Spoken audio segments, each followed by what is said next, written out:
बिस्मिल्लाहिर्रहमानिर्रहीम। अस्सलाम वालेकुम व्यूअर्स। आज का हमारा टॉपिक रिसर्च के हवाले से कि एक्शन रिसर्च पे हम डिस्कस करेंगे कि टीचिंग लर्निंग प्रोसेस को इफेक्टिव बनाने के लिए एक्शन रिसर्च हमें किस तरह सपोर्ट करती है। तो इसके बारे में आज हम जानेंगे। सबसे पहले हम इसको डिफाइन करते हैं कि एक्शन रिसर्च है क्या। Action research is a process in विच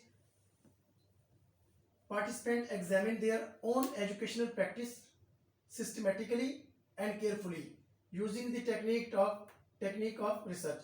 यानी कि रिसर्च की टेक्निक को इस्तेमाल करते हुए आप अपने जो प्रैक्टिसेस हैं उनको हम एग्जामिन करते हैं और फिर क्या करते हैं, उन प्रैक्टिस को एग्जामिन करके उनके अंदर इंप्रूवमेंट लेके आते हैं ताकि हमारी जो टेक्निक्स हैं जितनी बेहतर होंगी उतनी हमारे जो लर्निंग आउटकम ज़्यादा होंगे, हमारी लर्निंग अचीवमेंट ज़्यादा होगी।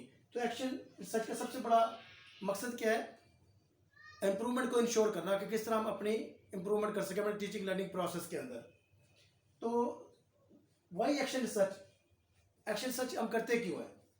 We must find a way of bridging the traditional divide between education theory and professional practice. यानी कि कुछ एजुकेशन की थ्योरीज हैं कि हमें टीचिंग लर्निंग का प्रोसेस कैसे होना चाहिए, और फिर हमने देखना है कि जो ग्राउंड पे एक्चुअली जो प्रैक्टिसेस हैं उनके तरह कितना गैप है। तो एक्शन रिसर्च हमें हेल्प करती है कि हम अपनी जो प्रैक्टिसेस हैं उनको भी थ्योरी के मुताबिक उसको लेकर जाएं ताकि हम मैक्सिमम ऑब्जेक्टिव जो है अपने हासिल कर सकें। तो इसलिए तो उसका मेन ऑब्जेक्टिव क्या हो गया कि इसने ब्रिज करना है गैप को थ्योरी और प्रैक्टिस के दौरान। अच्छा, हम करते कब है action research? Solve an education problem, जब हमें कोई एजुकेशन का से रिलेटेड टीचिंग लर्निंग के प्रोसेस के रिलेटेड कोई इशू फेस होता है, कोई प्रॉब्लम फेस होता है, तो फिर हम एक्शन रिसर्च करते हैं। Reflect on their own practice, हम अपनी प्रैक्टिसेस को देखते हैं, उनको एनालाइज करते हैं क्या है कि इसके अंदर क्या क्या इसके अंदर चेंजेस लाने की ज़रूरत है ताकि हम अपने जो मकासद जो तालीमी मकासद हैं हम उनको हासिल कर सकें। एड्रेसेस स्कूल वाइड प्रॉब्लम्स, और जो स्कूल या इंस्टीट्यूशंस को जो प्रॉब्लम्स फेस हैं उन प्रॉब्लम्स के सोल्यूशन के लिए हम एक्शन रिसर्च करते हैं। When teacher wants to improve their practice, और जब टीचर समझता है कि उसको अपनी मेथोडोलॉजी को, उसको अपनी टेक्निक को बेहतर करने की ज़रूरत है, तो वो एक्शन रिसर्च से मदद लेता है। हम इसको आगे मजीद देखते हैं कि कैरेक्टरिस्टिक्स क्या है इसकी। सबसे बड़ी तो है कि एक्शन रिसर्च के अंदर प्रैक्टिकल फोकस है कि इसके अंदर प्रैक्टिकल चीज़ें की जाती हैं कि थ्योरी को हमने किस तरह प्रैक्टिस के साथ ब्रिज करना है। फिर आ जाता है इसको करता कौन है? एजुकेटर्स रिसर्चर ऑन प्रैक्टिस, यानी जो रिसर्चर्स हैं और जो एजुकेटर्स हैं अपनी प्रैक्टिस को एनालाइज करते हैं और उसके अंदर तब्दीलियाँ लेके आते हैं। कोलैबोरेशन, इसमें कोलैबोरेशन होता है, इसमें टीचर है, प्रिंसिपल है, स्टूडेंट्स हैं, स्टूडेंट्स के पेरेंट्स हैं, तो इनमें सब के दरमियान कोलैबोरेशन होता है, फिर ये एक्शन रिसर्च कंप्लीट होती है। और ये डायनामिक प्रोसेस है, बड़ा मुतारिक प्रोसेस है। इसके अंदर चीज़ें जब कंप्लीट हो जाती हैं, जब सारा प्रोसेस तो उसको एनालाइज करके फिर तब उसको एक्शन किया जाता है। तो ये गोल दायरे की शक्ल में एक सारा प्रोसेस होता है, एक लाइन की शक्ल में नहीं, ये दायरे की शक्ल में सारा प्रोसेस होता है। फिर क्या प्लान ऑफ एक्शन बनता है कि उन मसाइल को हल करने के लिए हमने क्या लाए अमल इख्तियार करना है। शेयरिंग ऑफ रिसर्च, और आखिर में जब फाइंडिंग्स आ जाती हैं तो हम रिसर्च को शेयर करते हैं तमाम स्टेक होल्डर्स के साथ, पेरेंट्स के साथ, टीचर्स के साथ और स्कूल एडमिनिस्ट्रेशन के साथ। तो ये इसकी कंडक्शन के कुछ स्टेप्स हैं जो हम कंडक्ट करते हैं एक्शन रिसर्च। सबसे पहले तो इम्प्लीमेंट द डाटा कलेक्शन, हम डाटा कलेक्ट करते हैं। एनालाइज द डाटा, डाटा को एनालाइज करते हैं।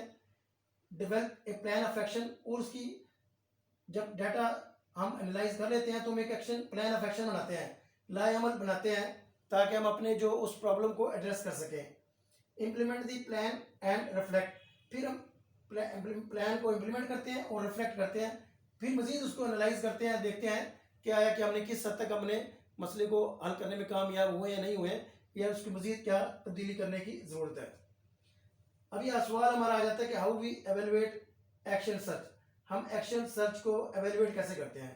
सबसे build logically from the data, हम ये देखते हैं कि जो प्लान ऑफ एक्शन बना है तो उसके अंदर जो हमारा क्या वो लॉजिकल है, ठीक है, जो डाटा से लिया चीज़ें वो आया कि वो लॉजिकल हैं ये नहीं है।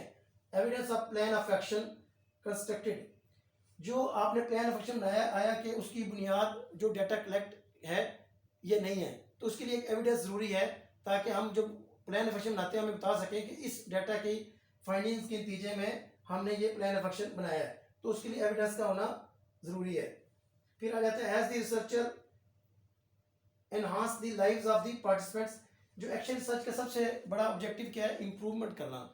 अब स्टूडेंट्स की अगर उनकी जो टीचिंग लर्निंग के अंदर जो अगर इम्प्रूवमेंट आती है तो हमने अपना ये ऑब्जेक्टिव पूरा कर लिया है। तो उसका बहुत ज़रूरी है कि उनके अंदर इम्प्रूवमेंट आए, उनको एम्पावर करें, उनके काम करने की ताकत को बढ़ाएं, चेंजिंग देम, और उनको हम चेंज करें, उनके कंसेप्ट चेंज करें, प्रोवाइडिंग देम विद अंडरस्टैंडिंग, और उनको हम एक नई उनको अंडरस्टैंडिंग दें, चीज़ों को वो बेहतर तौर पे समझने में कामयाब हों। Solution to problem make difference. आया कि जो हमने सोल्यूशन दिया था प्रॉब्लम को सॉल्व करने के लिए, उससे कितना फ़र्क पड़ा है हमारे उस टीचिंग लर्निंग प्रोसेस के अंदर। और लास्ट पे was AR reported to audience. क्या है? आया कि जो हमने एक्शन जो रिसर्च थी उसकी रिपोर्ट हमने ऑडियंस के साथ उसको रिपोर्ट किया है या नहीं किया है।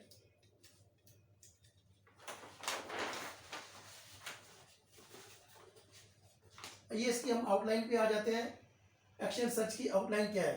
सबसे पहले तो हमने देखना है एरिया ऑफ फोकस, हमने किस एरिया को फोकस करना है टीचिंग लर्निंग प्रोसेस के दौरान।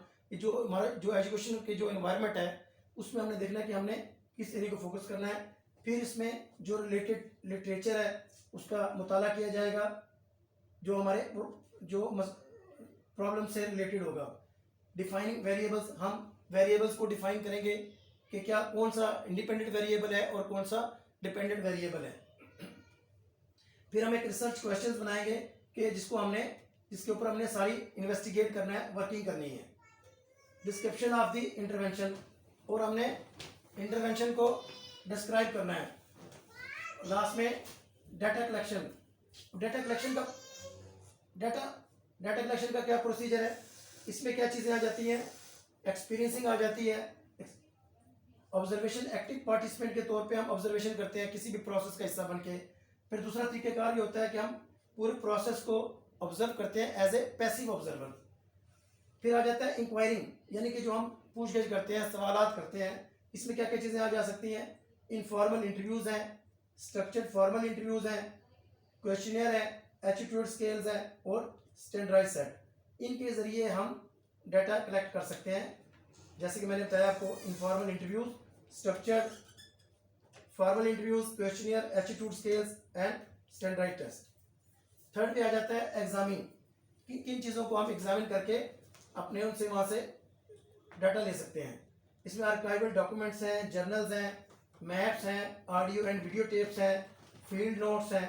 तो इन तमाम चीज़ों से हम अपने स्टडी के लिए डाटा कलेक्ट कर सकते हैं। अभी हम आ जाते हैं scope of action research. Action research का स्कोप क्या है?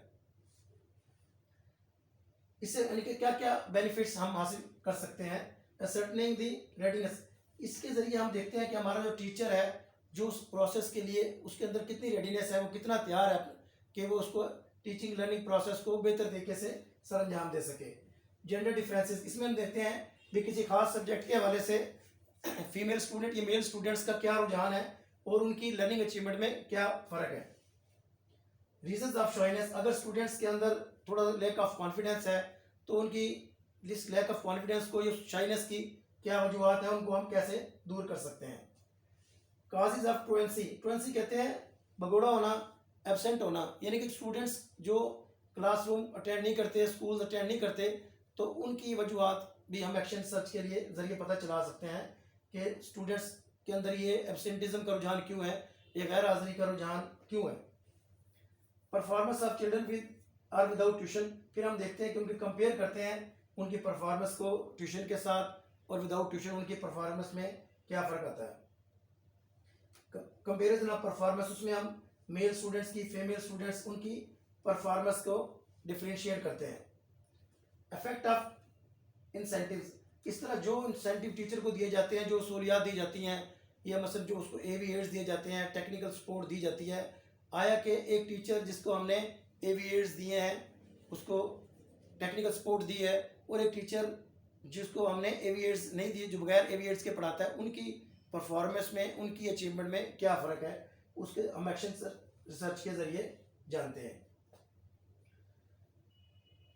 टीचर्स प्रॉब्लम्स, इसके ज़रिए हमें टीचर्स के प्रॉब्लम्स का पता चलता है कि टीचर्स को किन किन मसाइल का सामना है, और उन मसाइल को अगर हल कर दिया जाए तो एक टीचर बेहतरीन परफॉर्मेंस का मुजाहरा करके टीचिंग लर्निंग प्रोसेस को इफेक्टिव बना सकता है और जो हमारे जो ऑब्जेक्टिव्स हैं उसकी अचीवमेंट में मदद कर सकता है।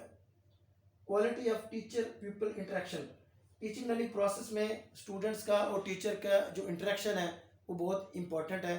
तो जितना कोई टीचिंग लर्निंग प्रोसेस पार्टिसिपेटरी होगा, टू वे कम्युनिकेशन होगी, तो जितने स्टूडेंट्स एंगेज होंगे इस प्रोसेस के अंदर तो उतनी ही उनकी लर्निंग अचीवमेंट ज़्यादा होगी, उतना उनका इंटरेस्ट ज़्यादा होगा। इसलिए इस चीज़ को भी बहुत मद्देनजर ज़रूरी है कि हम मैक्सिमम टीचर और स्टूडेंट्स का जो इंटरेक्शन है वो जितना ज़्यादा होगा उतनी हमारी अचीवमेंट बेहतर होगी। एप्लीकेशन ऑफ ट्रेनिंग, ये टीचर्स को जो ट्रेनिंग दी जाती है कि उसको जाके हम ये देखते हैं इसके रिसर्च के ज़रिए क्या है कि उन्होंने अपनी इस ट्रेनिंग को अपनी क्लास में टीचिंग लर्निंग प्रोसेस में उसको इम्प्लीमेंट किया है या नहीं किया। फिर हम इसमें ये देखते हैं कि effect of close and open classroom, अगर उनको ओपन क्लासरूम्स में टीचिंग लर्निंग प्रोसेस हो या क्लोज उसमें, तो इनका भी कंपैरिजन किया जाता है। Effects of different remedial measures, और टीचिंग लर्निंग प्रोसेस के दौरान जो रेक्टिफिकेशन मेजर लिए जाते हैं तो उसका भी एनालिसिस किया जाता है कि आया कि जो हमने करेक्टिव मेजर्स लिए थे उनका हमारे इस टीचिंग लर्निंग प्रोसेस पे कितना फ़ायदा हुआ है। तो ये आज हमने एक्शन रिसर्च को पढ़ा है कि किस तरह हम एक टीचिंग लर्निंग प्रोसेस को बेहतर बनाने के लिए, इम्प्रूवमेंट करने के लिए एक्शन रिसर्च की मदद लेते हैं, और फिर उन जो फाइंडिंग्स होती हैं, जो डाटा हम उसको एनालाइज करते हैं, उसके नतीजे में हम स्टेप्स लेते हैं और जिससे टीचिंग लर्निंग प्रोसेस बेहतर होता है। उम्मीद है कि इंशाल्लाह हमारा ये सेशन भी बड़ा प्रोडक्टिव होगा। मिलते हैं इंशाल्लाह आपके साथ नेक्स्ट सेशन में। अल्लाह हाफिज़।